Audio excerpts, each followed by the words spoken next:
Buenas tardes, yo le voy a hablar acerca de algunos tópicos de los riesgos por inversiones internacionales, comenzando por la inflación. El significado literal de la palabra inflación es hinchar o aumentar. La inflación es una palabra que se utiliza sobre todo en un contexto económico.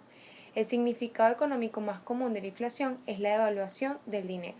Es un proceso en el que los precios aumentan y al cabo de un tiempo se puede comprar menos con la misma cantidad de dinero.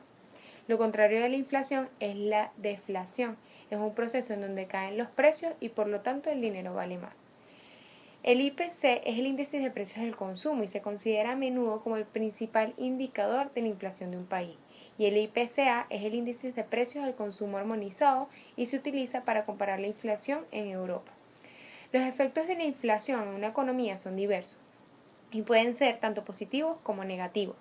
Los efectos negativos de la inflación incluyen la disminución del valor real de la moneda a través del tiempo, el desaliento al ahorro y a la inversión debido a la incertidumbre sobre el valor futuro del dinero y la escasez de bienes.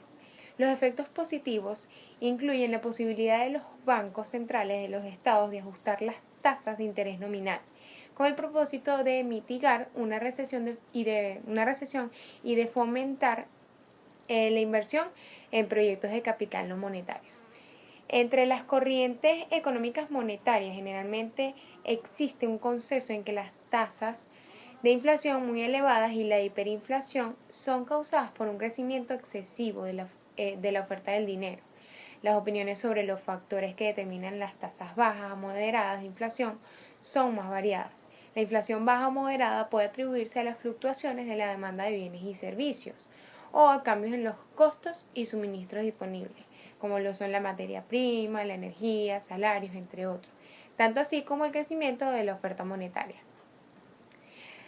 Otro tipo de tópico del que hablamos es el tipo de cambio spot, en el que su significado proviene del inglés on the spot, de inmediato, y se refiere al tipo de cambio del momento de un par de divisas determinada para ser liquidado de forma inmediata.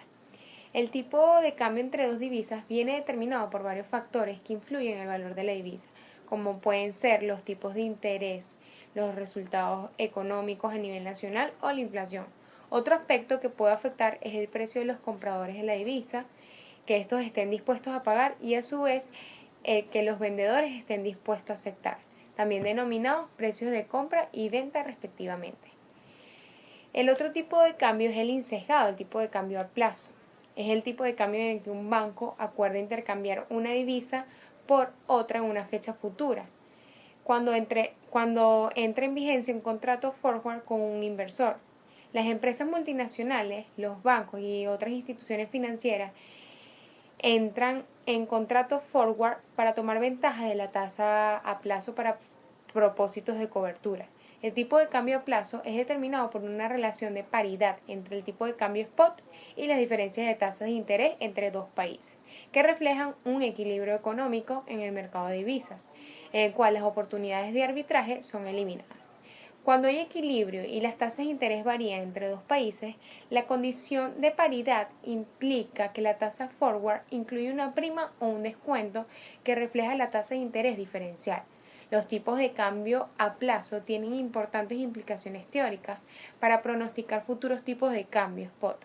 Economistas financieros han adelantado una hipótesis según la cual la tasa forward predica con exactitud el tipo de cambio spot futuro, para lo cual la evidencia empírica es mixta.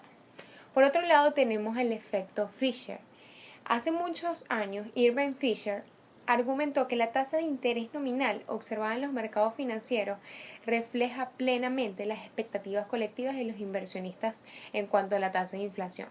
Esto lo hace para compensarlo por los efectos de inflación sobre el valor real de sus inversiones.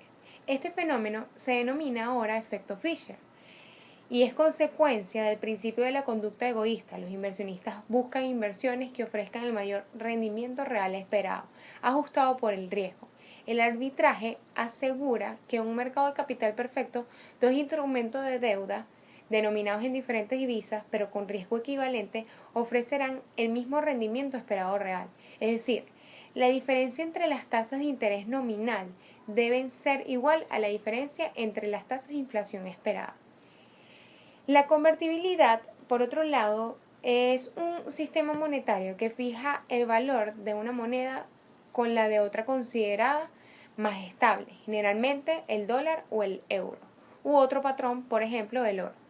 La ventaja de un sistema monetario convertible es lograr previsibilidad en el valor de una moneda y evitar saltos inesperados en su cotización.